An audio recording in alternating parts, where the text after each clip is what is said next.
next thing the Prophet ﷺ said, that you will see the barefoot, the ala, the barefooted, destitute, you will see the barefoot, destitute, the shepherds. They will vie with one another in building exalted buildings. Now, this again can be taken at many levels. One of the ideas of bunyan in the Quran is the ideology. In other words, the bunyan of conceptualized constructs of thought. And these people vie in one another in trying to create better ways of ruling their societies and things like this. They have theorists who write whole books on what civilization should be and how people, what rules they should adhere to without any looking at the book of Allah subhanahu wa ta'ala or even their own traditions. But the obvious meaning is quite clearly the Bedouin of the Arabian Peninsula, who literally 40 years ago were barefoot, destitute, and naked. Some of them during during the Great Depression had to make clothes, and I've heard this from people who lived during that time, had to make clothes from the palm leaves.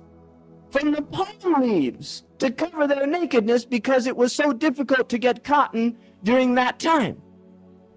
These people, and the Bedouin, traditionally you would see the people were almost half naked out there because they had so little.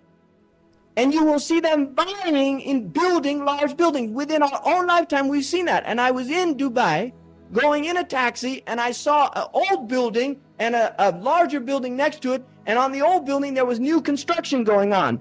And I said to the man, what are they doing there? And he said, Sheikh so-and-so built the old one, and that was the biggest building in the whole area. And then another sheikh came, and he wanted to outdo him. So he built the second one, and then Sheikh so-and-so got mad. So he's building another series of stories in order to compete with so-and-so. And this man was a Bedouin, and I said to him the hadith, he didn't even know what it meant. And I told him, do you know this hadith? And then I explained him the meaning, and he just said, Subhanallah. Subhanallah.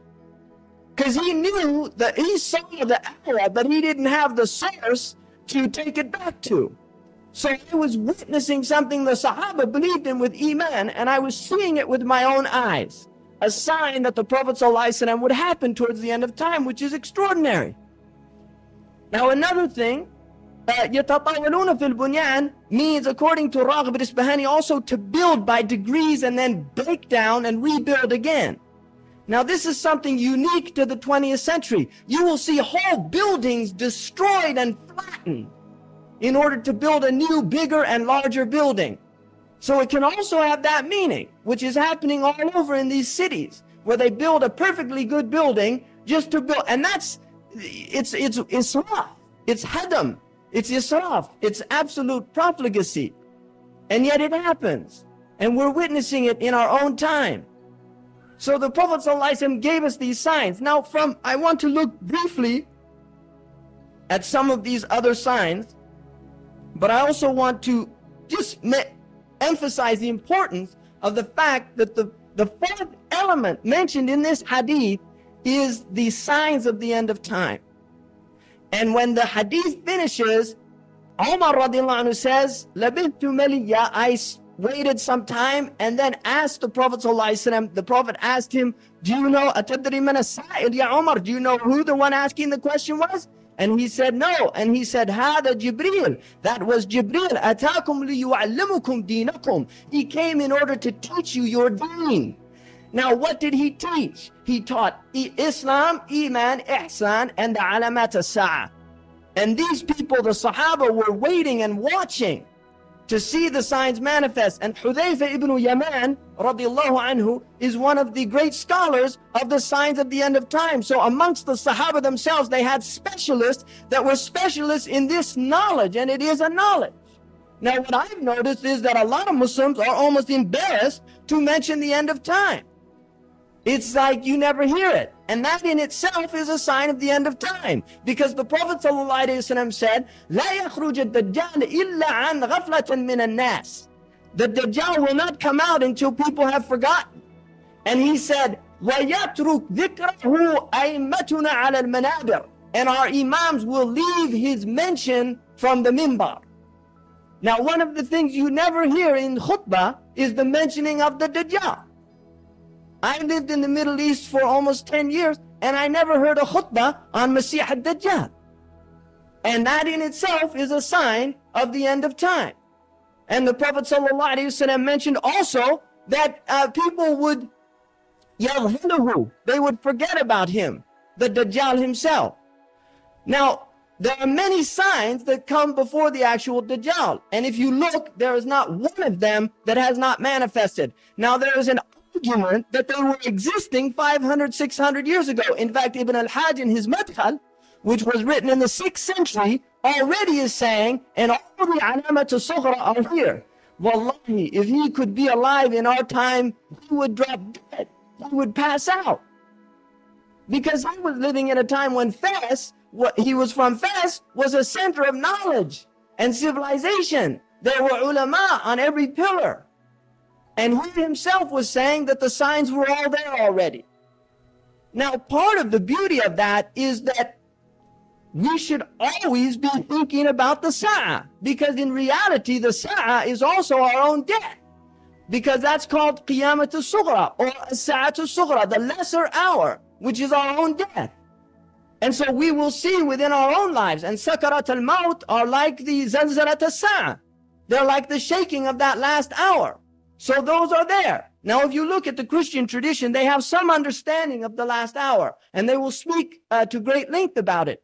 And the odd thing about it is they only have about 5 signs in their book. That's all they have. We literally have hundreds.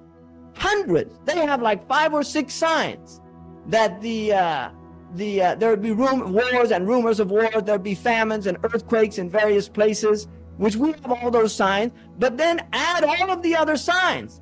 Sayyidina Ali al-Quda'i relates a tradition from Sayyidina Ali, which to one of his companions asked him about the Dajjal, and he said, I can't tell you about the Dajjal, but I can tell you about the signs right before he comes.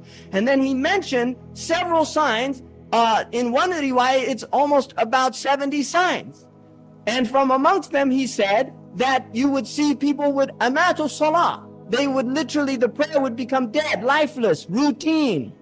It would be routine, and also many people would leave it. Now, in the Islamic civilization, leaving the prayer did not happen. You did not have tariq al-salah. People left the prayer. If they left it, it was their own business. Nobody knew about it, because they would literally be taken to the muhakama. And this is a fact, and you can see in the books of fiqh, it's mentioned about hukum tariq al-salah. But it is a modern phenomenon in which the Muslims have left the prayer. And there are Muslims all over the world now who do not pray, which is extraordinary, because the Prophet ﷺ said in the Musnad of Imam Ahmad, Al-ahdu bayni wa baynakum as-salah, faman taraka salah faqad kafara. The oath between me, what's binding between me and you is the prayer. Whoever leaves the prayer has entered into kufr. Now, usually that's interpreted as kufran al-ni'mah, and it's not a kufr, la yukhriju an al-millah, that it doesn't make them a non-Muslim unless they leave it out of not believing in it, ilhadan, like they don't believe in it or something like that. But Ahmad ibn Hanbal was the opinion, no, that they were kafir. If they didn't pray, they were kafir. Now, one of the interesting things about it, and I think there's some strength in his position, although the other 3 imams are opposed to that position and say that he's Muslim asi, and he's buried with the Muslims. But if you look in the hadith that's in the Muwatta of Imam Malik radiallahu anhu relates a hadith in which the Prophet said he knows his ummah by the adhan al-wudu. That's how he's going to make shafa'ah for us, because he'll see the white on our skin from which means the light from the wudu.